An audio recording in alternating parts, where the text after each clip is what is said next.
Damas y caballeros, what's going on, everybody? Welcome to the Warriors Collective. This is Cutthroat here, accompanied by these incredible men. Got Antonio, got Jose, got Jacob, got Anthony.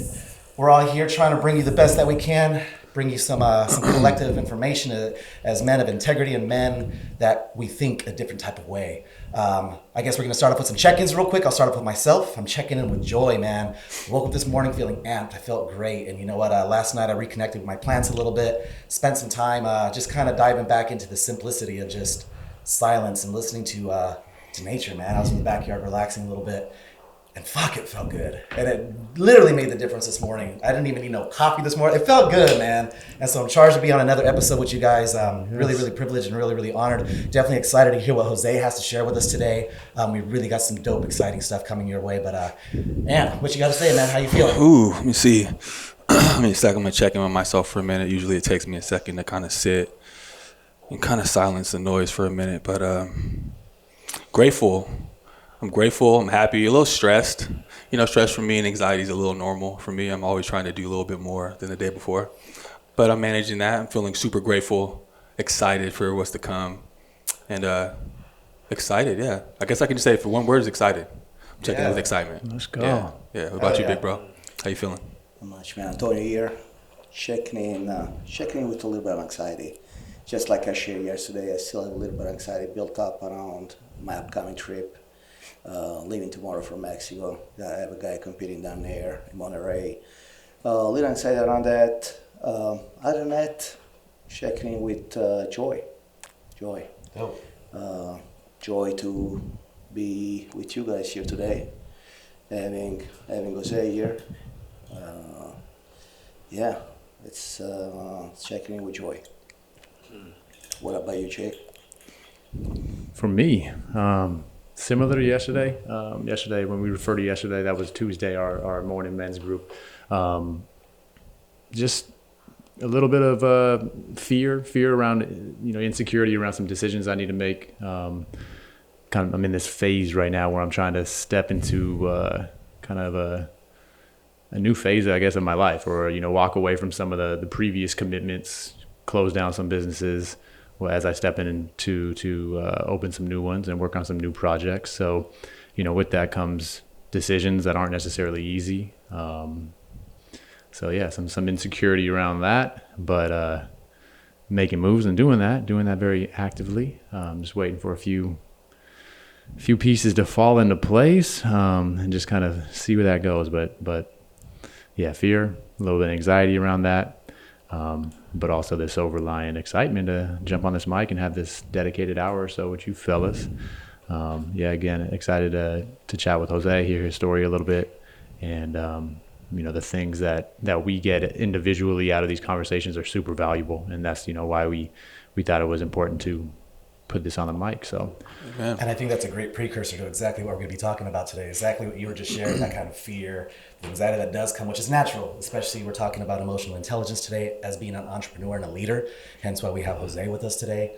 And definitely sharing a little bit what that's like, because all of us men are all entrepreneurs in our own way. We're all leaders in our own way. And we've all kind of taken our own dive into what we've done and how we gotten here in our own steps. So Jose, man, how about you? How you feeling today? How you doing? Man, first off, grateful to be here. I appreciate the invitation and getting together and sharing and listening to each other. I feel I got some sunshine this morning, got some great training in, body's pain-free, which I feel like that alone just really sets me into like a thriving state of mind. And there's a lot of enthusiasm. I feel like after yesterday's session with you guys, got some like movement going on with my own guys, right? Like the people I work with. So just this like momentum step by step that's been inside of me, and I've just needed some sort of encouragement, which I found that through you guys yesterday. A lot of enthusiasm. Let's go. Yeah. There's definitely a charge in the room. I don't know if y'all feel it, but I feel that shit, man. Like literally, as each one of us stepped into the room one by one, I was like, electricity, like, oh shit, hell yeah. Like every week that we've been doing this, I feel like there's been a momentum and there's been like a sense of just high energy that just kind of keeps diving in. No matter where our week's at, these conversations definitely they're breakthroughs, man. They're Agreed. breakthroughs in their own way. For sure. Jose, you mentioned you were able to take some of the energy, or at least the momentum from yesterday's group and take it back to your own crew. What that looked like for you? Like, is that something you had been meaning to do for a while, or, what does that look like? Yeah, so we had done it before. There's just no consistency with it, right? It was maybe I check in with them once a month. Sometimes it seemed like once every 2 months. And as we all know, being consistent really creates a habit and creates like discipline around whatever it is you're trying to achieve. So yesterday it's just like, hey, let's get together. We actually did a sauna session. We were all in the sauna, and I just opened the space, started with myself, and I wanted them to also feel like since we're in business together and we're also related and like close friends, the dynamic can get very, very messy at times, and because it's very personal. Mm-hmm. And right away it's like, okay, let's start off with a joke. Let's just, we don't have to get super deep, but I want to check in with you guys, see how you guys are doing. And yeah, it turned out really well. And, just creating that space for each other where we can be vulnerable really like lets us come out some more, like be seen some more, be heard some more. And we all know, like, when you have appreciation for others, that's what most people want, to feel appreciated. Absolutely. But also, I draw the line. Like, I'm not just gonna hand out appreciation. Like, there definitely has to be some work behind it. Yeah. No, I struggle with that shit. That's for sure. I guess question to the group, in regards to opening up and being vulnerable, do you feel like it's more challenging for those that are like close to you? Like, you mentioned, people you've known for a while, your family.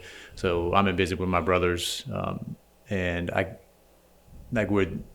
can't really imagine sitting down and like really unpacking a lot of the shit, even though, we grew up together. We witnessed each other's shit. We witnessed, how my dad treated one of them versus the other. So like we were there with our own perspectives, but, with all of the open, vulnerable conversations I've been having more lately, I haven't really sat down in that structured manner with my brothers and really had that opportunity. And honestly, thinking about it, it feels a little, far away from me, like it wouldn't be as natural, I guess. Because you believe your brother, you and your brother are not on the same page when it comes to... No, I think we all are, actually. I mean, I don't know.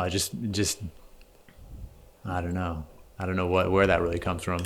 So I guess, I don't know, maybe your guys' reflection on how that might show up for you guys. Like people that are close to you, do you feel like you could open up more to? Not necessarily, not always. Yeah. Yeah, same. I mean, like what I shared yesterday, after in the men's group, we had a little bit of a talk, and I shared about my pops, and I kind of got hurt a bit, and usually I had built a strong relationship with him, but I think it's kind of touches with what Jose was saying, like you kind of have to earn a little bit of that, and once it's kind of broken, it takes a little bit of time to get that back, and so I definitely can feel like sometimes with family, and I think it's because with family you want to impress them maybe the most, or you want to do good by them. You want to make sure that they're looking at you proudly. You want to definitely. I feel like I place myself in a certain position when it comes to my family because I put myself there on a higher level. Like I need to accomplish this because I want to be this for them. Because anybody else I can give a damn about. It's like I don't care what you think about what I'm doing because I know and I have confidence in myself. But when it comes to family, I definitely know that I definitely have a different regard and a different place. So maybe that might be where it resonates for you because you want to make sure that maybe leading by example, or you don't want to be the weak link in the family. You definitely want to kind of have that shine about you. You don't want to kind of show weakness maybe sometimes. Yeah, I mean, I don't know. Maybe I don't even necessarily need to go there with them because we already kind of have this underlying connection in regards to that. Maybe, like I feel like I know how they feel about a lot of scenarios, and I think they know how I feel about a lot of scenarios. So maybe there's just not like actually sitting down and structuring it is what feels uncomfortable, maybe because we already have this. It's a fine line, though, Jacob. It's a fine line between feeling what they may know and making assumptions. Absolutely. Yeah. True. So I invite you probably to look at that and see if that's just a story you're telling yourself, to rationalize why not having that type of conversation with your brother. Right? Making assumptions. I forgot it was a line in a movie. I forgot what movie it was. Like gets people killed or in jail. So, it's something invitation, definitely invitation to look at a deeper level. Yeah, for sure. There's I was in the Marine Corps, and there's a saying, and I'm probably gonna mess this up, but it's about like assuming, right? If you assume, you make an ass out of you and me. Yeah, yeah, yeah. You want to be clear. Yeah, You for want to sure. have clarity what the message is. And to touch on that, for me, I mean, I was the weak link in the family. I was the one that needed the help and the attention, causing all the drama, causing all the in and out of jail, fines from school for ditching. I mean, just very curious kid, but getting into a lot of trouble. So now for me, it really is like how to like turn it around and accept the help that they were always trying to give me. My sisters were always trying to help me out one way or another. One of them in her own way, the other one in her own way. And same with my brother. And it wasn't until I decided, okay, I'm going to accept the help that's coming to me. And now we are in a very special place where I can sit with my brother and really like go deep into what's going on in his life, what's going on in my life, what addictions am I still dealing with, what things are still coming up for me. Mm-hmm. And same with my sisters. We've developed a very an awesome and special place where we can be vulnerable. And it was through like setting an example. Someone had to start that, create that pace, create that space. And little by little, me being the last one on board, really, I was the last one on board. But once I came on board, it all clicked. I was the missing piece.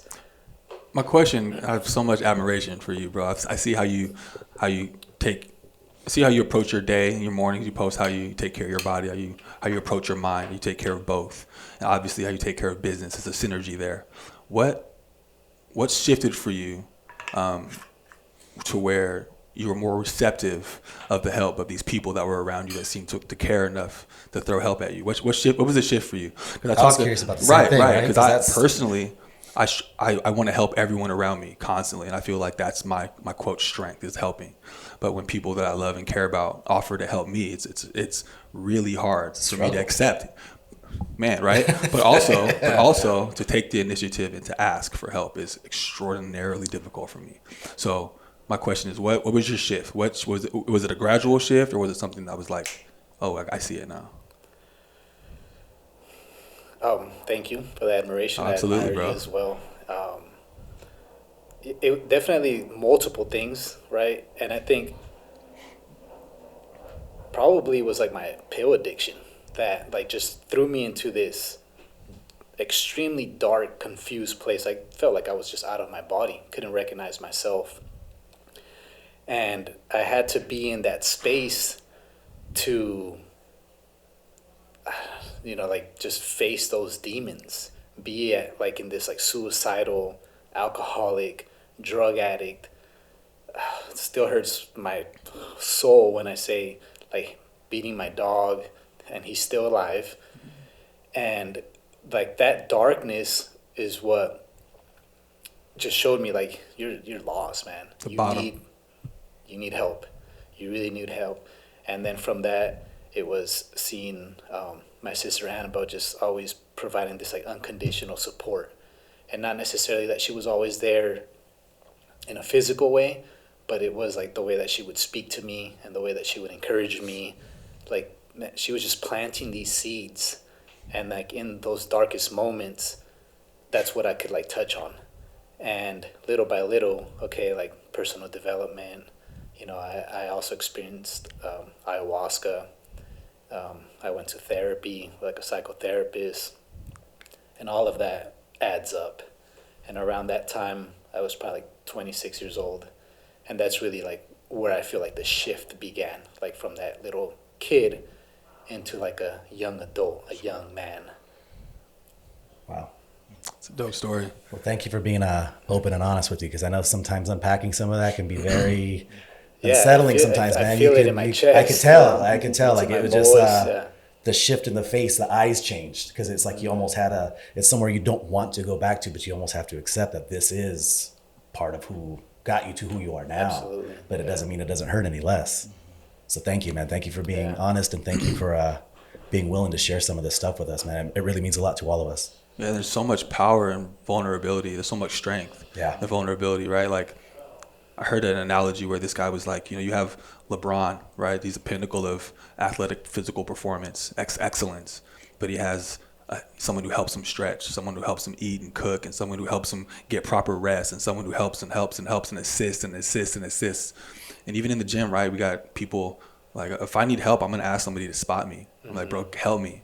But why in life, for us, man, why do we get spotters in other areas of our life when we struggle, right? Like, if I get under 405 or 450, whatever it is, and I know that I can't put this off my chest, it's common sense to seek the help of someone that's more capable of doing this for you, right? But in life, it seems like for us men, when we need a spot in other areas of life, we buckle. I got it. I'm cool. I could take care of it. I'm straight, right? And what I'm hearing, correct me if I'm wrong, but it seems like you just, words are powerful, and your sister seems like she planted some powerful seeds for you. And then you just blossomed and grew from that, and we're accepting more and more spotters as you needed more and more help, right? Absolutely. Like, yeah. it's remarkable to me, man. It was the, however cheesy it may sound to people, but it was like that feminine energy that I myself was just trying to block away because it seemed just very weak. Absolutely. And a lot of my programming, conditioning of just being this like hard-ass male, join the military, become a firefighter, right? Like always like... You were in the ultra masculine, man, with all that. Just ultra toxicity at very high levels. And even like the people I was surrounding myself with, same deal. Some of them like professional fighters, very crazy guys, police officers, same thing. But it was through like softening. And and still to this day, I have like a sort of like a resistance with that word, like soft, right? Because we want to be like hard and we want to be like tough, but it was through like the softening of like how I was perceiving others, or how I would perceive the feminine, and in that allowed me to be more of a student, to like humble myself some more and more and more. And then it was really like life was like, oh, he really wants to learn, he really wants to change, kind of like... Yeah, and then the opportunities start to present themselves. But when you have that like hard vision and you know everything, it's hard to recognize any opportunity. And when you do go for that opportunity, you're not even prepared for that kind of work that it's going to take. Yeah, with as you transitioned and you embraced, I guess, change. You mentioned that you kind of were surrounded by, other hard-ass individuals that maybe had not been so open to change for themselves, nor saw any desire to. So as you, opened up, started developing yourself a little bit, how was that embraced by that friend group and that peer group? Yeah, it wasn't. So I ended up going UA, unauthorized absence. While I'm in the Marine Corps, we get into some fights, we get in trouble. I get, it's basically like you're just supposed to stay in the barracks. For 6 months, I couldn't go anywhere. And, I had this friend of mine, won't mention his name, but he's like, hey, let's like, fuck this, let's get out of here. And I'm like scared, he's older, so I'm just like looking up to him, all right, like, okay, like, let's do this. I go UA, I get caught, get sent to the brig, right? So this is like another very like difficult place that I'm in, but a ton of change happens for me as I'm locked up. I did like 4 months, and I start writing, reading, just training, working in the kitchen, and it turns out to be just this like awakening for myself, because there was no outside world influencing me.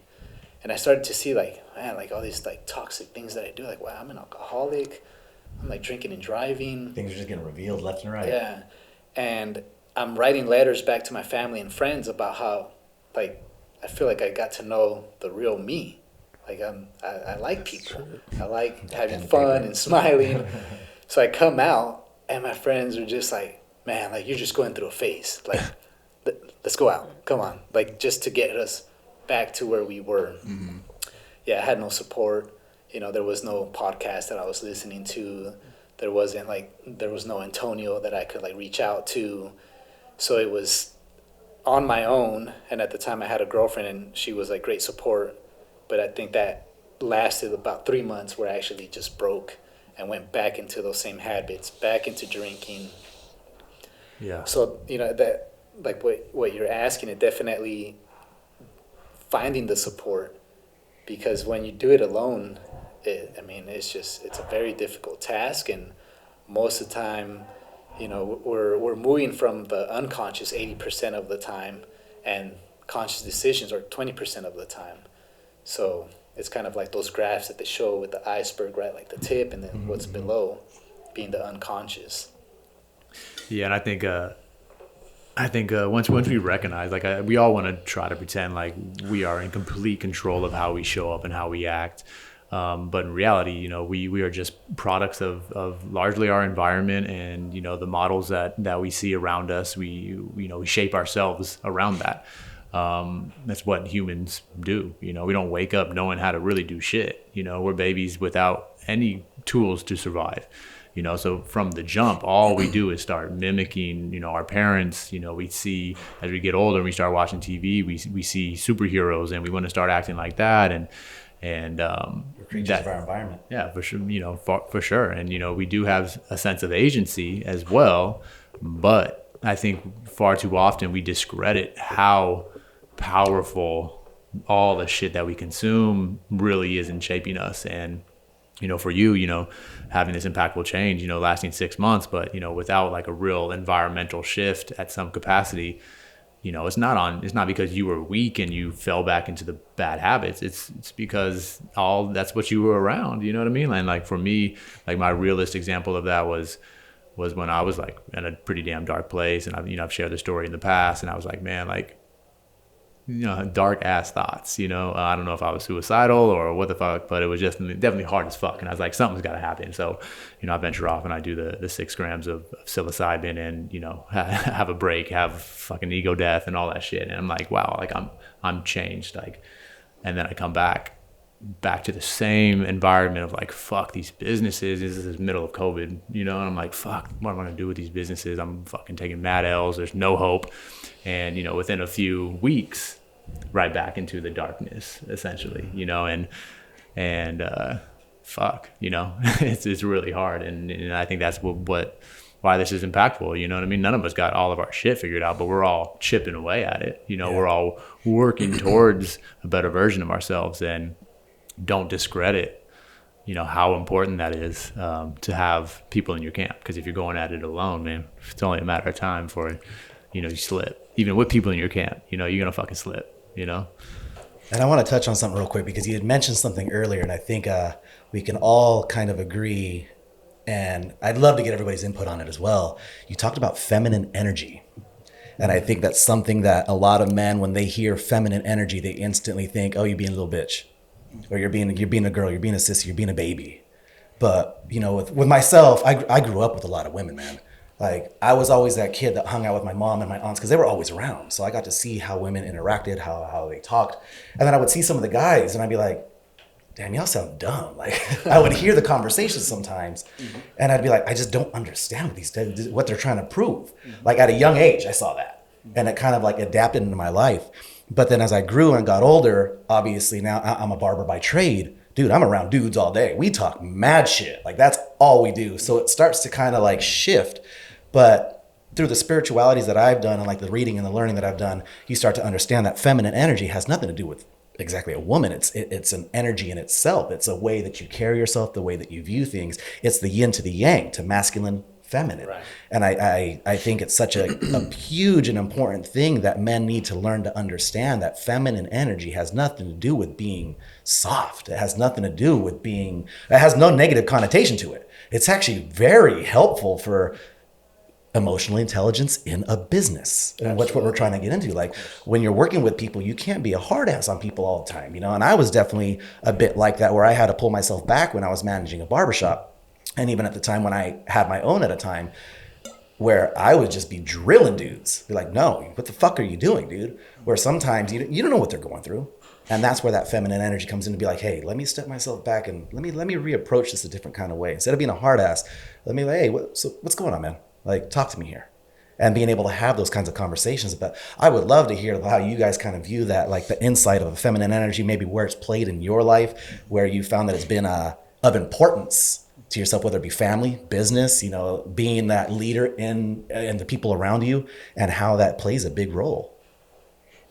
I don't even, I guess, is there a shared definition that we want to kind of try to operate on? Is feminine energy more like characteristics that, what for you when you said you embraced it a bit, what was that, like characteristics wise, or, how do we explain what that is? Yeah, well, for me, is just like Jose mentioned earlier, being softer, not just towards others, but being softer towards myself. Yeah. Being more compassionate, loving, and caring. That's what I identify as being my feminine energy. I always, there's also, a more of a, other aspects, more on a practical landscape of things, being, taking care of yourself, right? We all men that work out, more men, or men that get an haircut once a week, right? We all men that, are very aware and very, very in touch with our physical, physical. Did you just describe metrosexual? Huh? Because went through that phase, bro. Fucking shell necklaces. I don't know. My brother used to dye his tips. You can call it that. But yeah, so that's primarily being more compassionate, loving, and caring. That's what I identify as being for me at least, my feminine energy. Yeah. Yeah.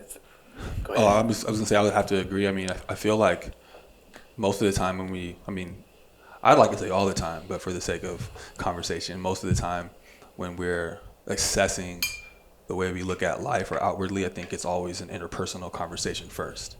So before I can be, for me, it's my sons. I realized watching my sons cry during sports, and my first inclination is to be like, "You don't cry in basketball," and I'm like, what is he feeling? Maybe he's hurt by something. Maybe it's okay for him to express this right now. But what am I teaching him if I'm asking him to suppress this?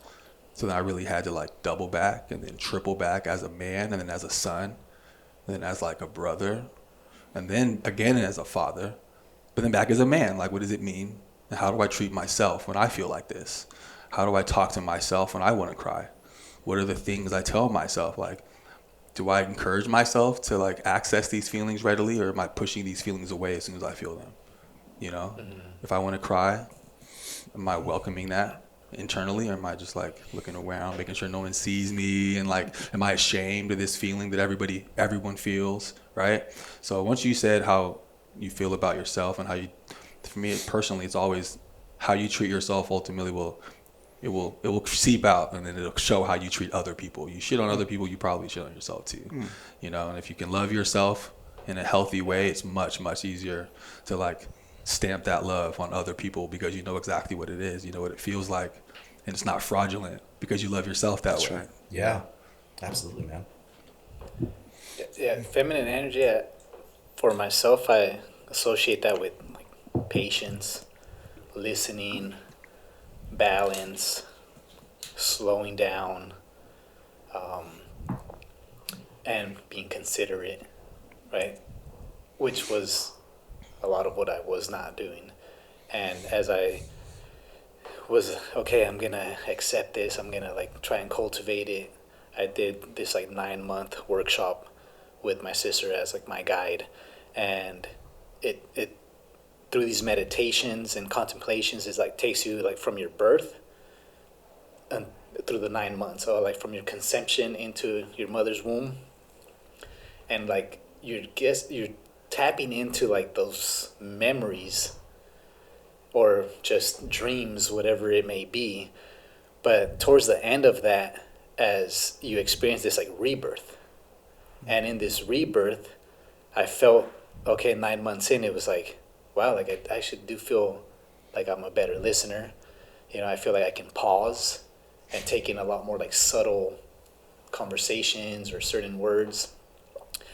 And also like feminine energy, just like life, like giving life. I find nature is like has a lot of like the feminine energy, and because with like the more time you spend in nature, you realize that you really have to just be able to adapt, because it's gonna do what it's gonna do. It's not like about being fair or being nice. Like if a grizzly comes, you better know how to deal with that.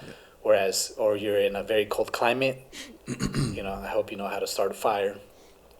And I feel within that it's like the feminine and the masculine is what creates the balance. And ultimately, I think that's what we're all going after, right? Like that like internal union, right. Whether we see it as like financial freedom or like the love of our life or like the accomplishments that we're going for, like that's really just like that union of bringing it all in.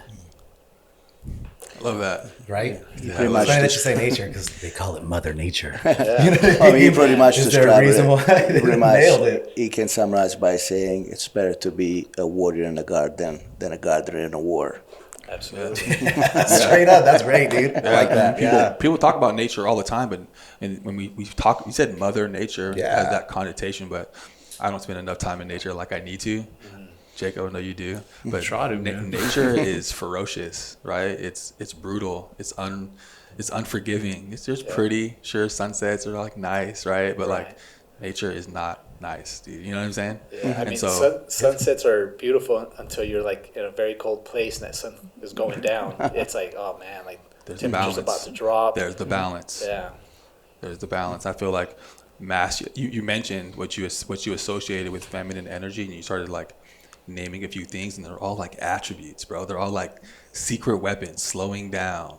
Who doesn't want to like be able to slow down and assess what's cracking off? Listening. Like when is listening ever a bad thing? Even if you don't want to remember what you heard, it's nice to listen and be like, no, that was garbage, right? Like I feel like there's so many different attributes that come along with accepting and knowing how to, I don't know what I say, like employ or use feminine energy in your life effectively. Like how could you lose? And even the way that you were describing how you deal with your sons, I mean, that's sensitivity. It took me a long time, bro. That's a huge one right there. That's sensitivity. You're being sensitive to the surrounding areas, not just your son's feelings, but to like the surrounding. And I think people think of sensitivity as only an emotional based thing, but being sensitive can be being sensitive to the room, to the characteristics of what's going on, and watching things. Also attribute of patience, compassion, all those things. So I feel like they're very all important parts of being an emotionally intelligent leader. Absolutely. Yeah, I mean that's what emotional intelligence is. I think at the end of the day, it's this tapping into how you're feeling in order to respond in a way, and without it, like say you're not open to feeling, you're gonna lack patience. You're gonna just force shit. You're not gonna be. I mean, so. I don't know. I mean, I hear emotional intelligence, and I feel like that's a strength, especially when you just add the intelligence to it. Like, it's not necessarily being emotional; it's feeling the emotions, and then responding in a way that's kind of controlled and beneficial to not only you but the people around you, and nurturing them and helping them grow. And emotional intelligence. Like you say, you can, we all feel the emotions, right? We all feel the emotions. However, emotional intelligence comes in place when you are willing to meet that emotion, sit with that emotions, and get to the bottom of it. Because usually the emotion that surface, it's not always the emotions that actually we are experiencing at the core. I know that for me, anger, usually it's earth. It's sadness. So emotional intelligence actually being able to recognize an emotion, sit with them, meet with that, and get to the bottom of it. And say, okay, this is what it is. Now I'm going to address it as such. I'm going to address anger as actually sadness, anger as earth. I like that. Yeah, because it takes a lot to. It's a lot easier for men, especially, to just kind of go, I'm angry, fuck it. And then just move on to the next thing. But then as you keep suppressing that, and it just builds, and you're causing more turmoil and damage to yourself and those around you too, your family. Yes. You might lash out on your kids or someone who's around you or someone who works for you, unknowingly, not even trying to, and then look back and be like, shit, why'd I do that? Now you're pissed because you just didn't want to deal with yourself, and instead that's selfish. So I applaud all of you for understanding, and definitely I can honestly say all of you guys, I know all of you step back and take that time, and it might not be every time, but you will hit it at a point where it's like, hey, you know what, I can honestly know when I'm wrong and when I need to step back and be like, hey, Antonio, that was my bad, man. What I said was out of line, and having that courage to walk up to someone like that, and also to reciprocate back and say, hey, Mike, it's okay, bro. I understand. Thank you for being honest with me. And I think a lot of men could really grow from that instead of trying to do this big, tough, like, ain't no thing, dog. Like, and it's like, no, hey, man, thank you. Thank you for being honest with me. It's okay that you're hurt. I can see or hear that you're hurt, and that's okay too. And letting us understand that it's okay to feel these feelings. Like you were saying, like being okay with your feelings and knowing that when you're feeling these things, understanding where they're coming from. Yeah, knowing what they are. Yeah. For sure. Knowing what they really are. Like, like you were saying. I like to imagine it from like taking the time to sit. It's like when you were a kid and you played in the sandbox and you were like digging in the sand. If you dig deep enough, it's not really sand. Where are you trying to get to? You all know what it is, the clay at the bottom of the sand. Clay, bro. Yeah. Like, so the way I describe it is like if you take the time to like sit, it's not really sand. Under the sand is something different, right? So if I just respond off of the surface emotion, it's not right. It's fake. It's not correct. It's a fallacy. That's what I'm looking for. Most of the time, anger is like it's fear. Most of the time, it's happiness can be other things, right? Yeah. Just get to the bottom. If I'm frustrated at someone, I'm gonna sit for a minute. I'm gonna dig through the sand and get to the clay. I'm like, oh, okay, maybe I'm frustrated with myself, and it's coming out as frustration at this person. So I'm glad I didn't just jab at this person or say something really hurtful that are really hard to take back. Once I realize that, get to the clay. Oh shit, I just can't apologize to that person now. You know what I mean? So for me, it's just taking the time to really get through that sand and being like, all right, I want to say something to this person, but let me just take a minute. And if the sand matches what I think it may be, if the sand and the clay are the same emotion, go for it, right? But most of the time they're not. You know what I'm saying? Most of the time they're not. They're way different, for me at least. Yeah. Yeah. I mean, we live in such a stimulating world, right? It's like very stressful. There's all kinds of marketing being thrown at you. You're comparing. There's always like someone doing something else. You feel like you're not doing enough. So we become like slaves to our nervous system. Any trigger, you react instead of like not necessarily sitting down with yourself, but even like looking for some sort of help that's going to allow you to take that little pause in between those triggers, right? And that pause is what creates the mental space to be able to respond to what's actually going on. Yeah. And someone says something, is acting rude. Now I'm in a place where, man, like this guy probably is like really struggling. His life, I don't know, he's probably in a lot of pain. Maybe something's happening with his family. It allows me to just give myself that pause to be able to like move away from that. And in order to do that, so we really do have to create some sort of environment that allows us to calm our nervous system. Less caffeine, even like less intensity with ourselves. And that's kind of where that whole like sensitivity comes in and like the feminine energy. But really what that is, it really is just like intelligence. It really is like adaptability. And that is what allows you to continue to grow, is being able to adapt, being able to be smart enough to recognize that you're a slave to your emotions, and whatever trigger is going to send you one way or another. I have a question for you, Jose. Do you believe that vulnerability has a time and place, meaning it's not always prudent and it's not always cautious to be vulnerable, and sometimes it's better to actually put on a mask? Or do you think that actually vulnerability is it's something that can be implemented at any given time? Where I'm at, I feel that definitely there's like a time for vulnerability. Yeah. If someone's threatening me with something, I mean, I'm going to defend myself. I'm not going to be like just trying to completely de-escalate the situation. And that could just be my programming from the military and firefighting of just like this like hard ass.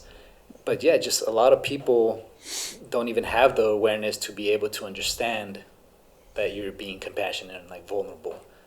So you really do have to know when and where. You need to know your audience. You need to know your audience. Absolutely. Yeah. Yeah, I mean, and being vulnerable is like all of what we're talking about is this form of like self-mastery. You know, like you see a lot of people that, you know, want to be the fucking best entrepreneur, make all the fucking money.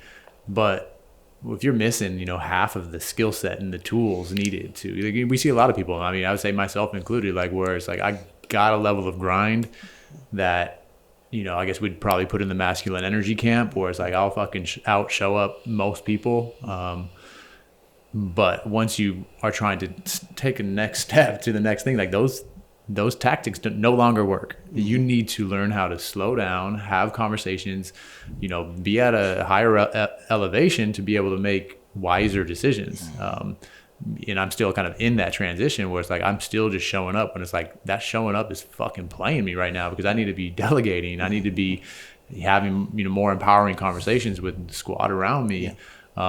But you know, if you know, maybe some guys out there that are stuck in their way that, you know, don't want to embrace this, I mean, maybe just look at it from a selfish standpoint, even where it's like, man, if you could learn how to connect a little bit more, learn how to slow down a little bit more, engage with that, use it as a tool to get you to the next step. I mean, eventually what comes along with that work is a very real, deeper, I guess, connection where it's, you know, you're not going to use it to harm necessarily because you are truly connecting, you know? But yeah, I think there's a time and a place for it, you know? But once you have that tool, you know, it's at your disposal, you know when to deploy it and when not to, and, you know. I don't know if this is true for you guys as well, but sometimes I feel that even within my own, you know, my own family, my wife, I don't feel like there is being vulnerable. It's always appropriate. I feel there are times where actually I have to show up in a different way, maybe more in a more rough, tough way to make her feel secure, certain. So I would like to get your guys' input on that. I think, I mean, Jacob hit the nail on the head because it's what kept chiming in my head the whole time is tool. This is a tool. Vulnerability. All these attributes that we gain as men are tools. You're not going to use a hammer to fix a fucking car. If I got a dent in my car, I'm not going to go swing and bah, you know, I'm going to mess my paint up. It's just the same thing with vulnerability. Vulnerability, there's an appropriate time to pull out that tool, but it's just building also, as we all discussed, that awareness, that sense of looking into a situation, finding out what's aware or what's going on and being aware of what's going on and going, okay, look at my toolbox. Do I need strength right now? Do I need vulnerability? Do I need compassion? Do I need drive? Do I need high energy or do I need to bring it down? And learning how to use all these and mix and match the tools, like you said with your daughters. Like I know personally for myself, I've been in relationships where women have told me, I love being around you because one, the sensitivity, but also when you need to be strong, it makes me feel safe. It makes me feel secure. And that's important, you know, for people around you, knowing how to read the room and who you're with. Can I be that person? Do I need to be that person? Or can I step it back a little bit and, you know, let them shine, let them do their thing. So I think, like I said, Jacob hit the nail on the head with that word, tool, understanding your tool, looking at your tool belt, being Batman and being like, yo, what do I need today? I got my Gatling gun, I got this, I got that. You know, what do I need to use to make this a smooth transition through everything? So that way you're not harming anyone around you, but you're actually raising everyone up around you, whether it's making them feel safe, secure, or making them feel empowered. You know, using certain tools like sensitivity and compassion to make the people around you to feel good about themselves. What's that cost you? Nothing. It's just using your own emotional intelligence once again and going, hey, you know what? I'm not going to be selfish. I'm going to be selfless. And that's what's actually going to in a case actually end up being selfish in the end because it helps you. You're helping someone else, but helping yourself at the same time. Yeah. How do you feel about that, Jose? Like to touch on what you were talking about with your wife and like time and place for vulnerability. Well, one, I'm not married, so I know that's like a whole nother level of commitment that you're in, and the triggers there, right? Because it's such an intimate relationship. But I know one thing is for sure, like no woman really wants you to just cater to them all the time. As a man, you do have to have direction, and you have to show that you know where you're going, and you have like that strength that they can trust in you. And where that like difference is as far as like being vulnerable or not being vulnerable, yeah, I can't really touch on that. That's probably as far as I've gotten. Yeah, I get it. Yeah, an example for me is like, I don't know if this is necessarily vulnerability or just like an openness. So largely with employees and people around me, I'm a fucking open book. Like I'm full disclosure, and you know that is a conscious decision for me to share that, largely because, and maybe this will tie back into like maybe conversations with your wife, but the people that I want around me, I don't want them to be sheep. You know, some of them might just want the security of like, hey, like, you know, things are going well around here. You know, your paycheck's coming regardless. I'm going to share with you some of the fucking struggles that I might be going through, because I want to weed out who the fucking warriors are around me that is like, fuck, man, like, you know, I want to give them a better understanding. I don't want to paint this picture which is going to back me into the wall of blindsiding anybody. Yeah. So like I try to be and resenting them. and ultimately, like today was an example. Like I had somebody come through who might be joining the squad up in Pasadena at, you know, some capacity, and we're in the sauna, and I'm fucking just like talking to him. I'm like, yeah, blah, blah, blah, this, I got this, you know, just throwing numbers at him, like the reality of some of the shit, right? And his face just changed. Like he smiled because, you know, I think he was like, well, like, you know, like I'm just fucking giving him, like, I want you to know what you're getting into. Like, I'm not looking for any more people to necessarily take care of. Like, I'm gonna do that regardless, but so you have some security in that, but what I'm looking for is fucking come and ride with me, take care of me a little bit. So I'm gonna tell you what I'm up against, and you know, are you down to fuck with that? You know, and so like I share very openly. And so I guess maybe another scenario would say in a relationship, you know, if you're talking say about finances, where it's like you might be struggling with this pressure of like the financial pressure of you know, taking care of, you know, your family, you know, to not be vulnerable in that moment and say that you're struggling is only going to paint this picture of like a false sense of security, you know. And if we're using these as tools, then I think that is a time to share, you know, like you want, because for me, and at least in my relationship, like I want that partner, you know, like I'm confident that if I really need Laura to step up, like she's going to step up and support me in that. So without giving her false senses of security or complaining and giving her like false senses of insecurities, just knowing that that's my rider right there. And it's like, you know, they're going to love us regardless, you know? So yeah, I fucking lean towards trying to be as open as possible all the time. Yeah, transparency is key. It really is. And you know, because I think maybe we're thinking of vulnerability as like, at least for me, maybe I'm thinking of it like, you're like catering to the other individual, like how are you feeling, what's going on, but at the same time, like I am very transparent. Like I can drop into the traumas that I've been working on, and you know, like the hardships that I've been through, because that does allow me, one, to just like remember where I come from, you know, like stay humble and then connect with someone else. But I think like with Antonio's situation and like that vulnerability, like with his wife, it is that, you know, that's like a space that you navigate. You know, like I said, I really don't know. And I would like to hear some more on that, and I'll get some more information on it. Yeah, one like a quote that I had heard somewhere was basically like that. That's what like love is, you know. Ultimately, it's like you're giving them the weapons and the tools to fucking like murder your ass, you know, emotionally, physically. You're sleeping next to this person, but like you're literally giving them the tools, and like that's the scary thing, especially, you know, when I fucking bicker all the time. You know what I mean? It's like in giving them that tool to like cut is part of this process. Well, I believe when it comes down to romantic relationship or any relationship for that matter, any type of commitment, I think regardless if you're giving those tools to the other party or not, they're gonna know what those tools are. They're gonna know how to push those buttons regardless. We can show up in any way we want, but they're gonna know at the core who we really are. Yeah. Subconsciously or consciously. So regardless, I think it's vulnerable or not. When you're in a relationship, you always are risk. It's just the risk of playing poker. Yeah, that's true. And that's why you don't just rush into any relationship, whether it's a new like investment opportunity or this just attractive girl that you're just trying to tie her down for you, or new friends. You want to take your time, because that they do learn how to like push buttons. And if you're in a place where you're easily triggered, you can be easily manipulated. And it's happened to me. I've been like,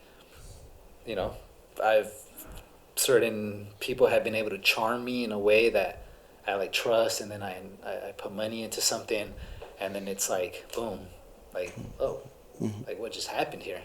And part of that was just like my impatience and my hunger to more, like different industry, now this, that I was like blinding myself with that impatience, like with the hunger to, what I needed to do was like take a step back. Slow down, listen. Hey, wait a minute, I just met this person like 2 days ago and they're already offering 10% for blah, blah, blah.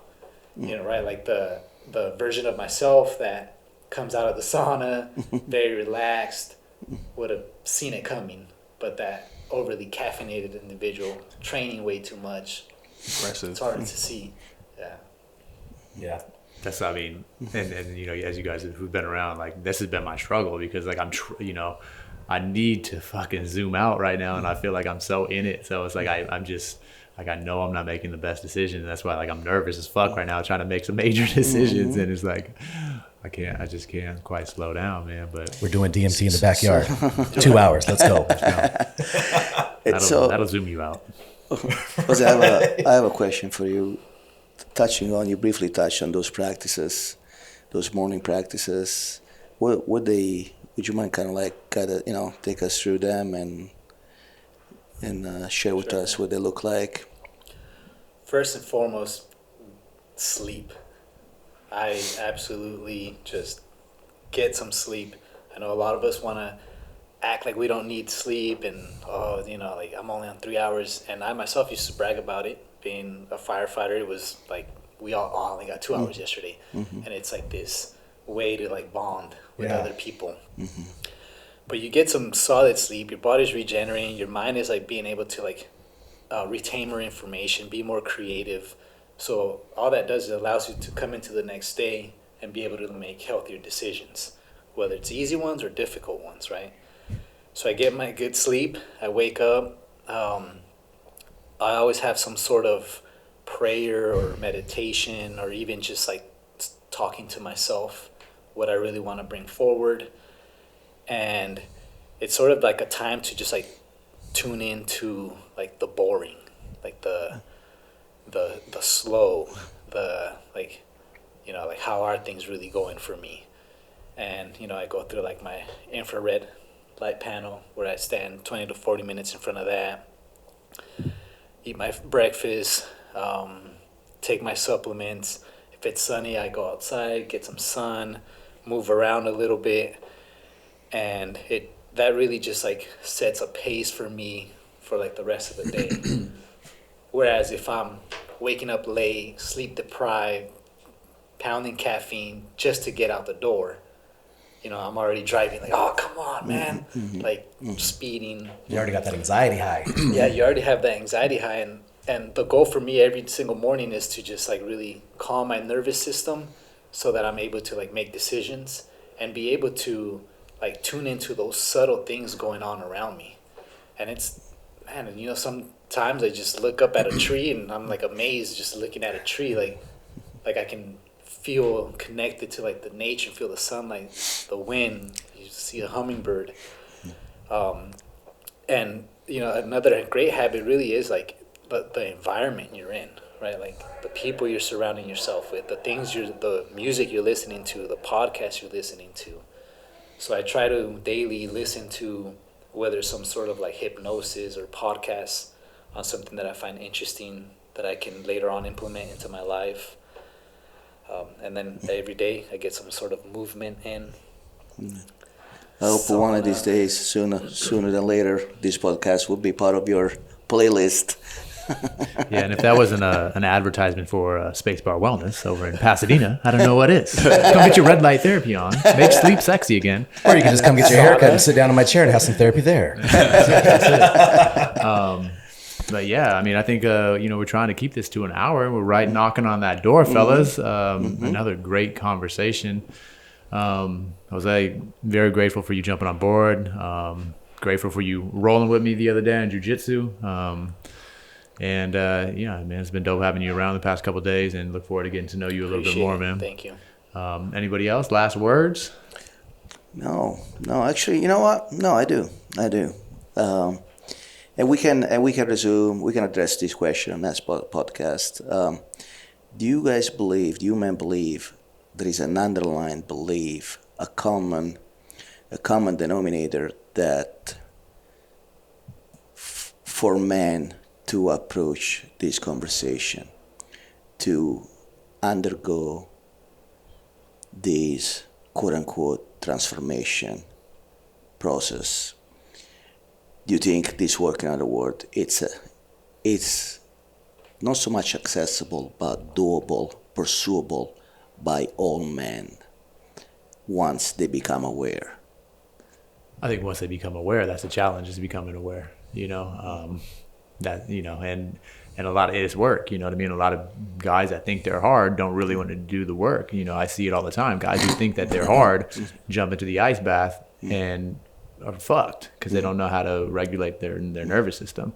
So, we want to do a lot of times surface level work. We want to put out the least amount of effort and for the biggest return. And, a lot of times people get by, men get by, women get by acting a certain type of way, and they're getting enough benefit of that where it doesn't outweigh the work that really needs to go into to take place. But for a lot of other people, be like, fuck, there's more out there. I want to accomplish more. And that's where that awareness comes around it, and knowing that you're just like your own limiting factor, that's what kind of chips off the self-improvement in the work. So I think we're all capable, for sure. So the only limiting factor, the only limiting factor is really awareness and willingness. Yeah, definitely. I think it drives right back down and keep it quick.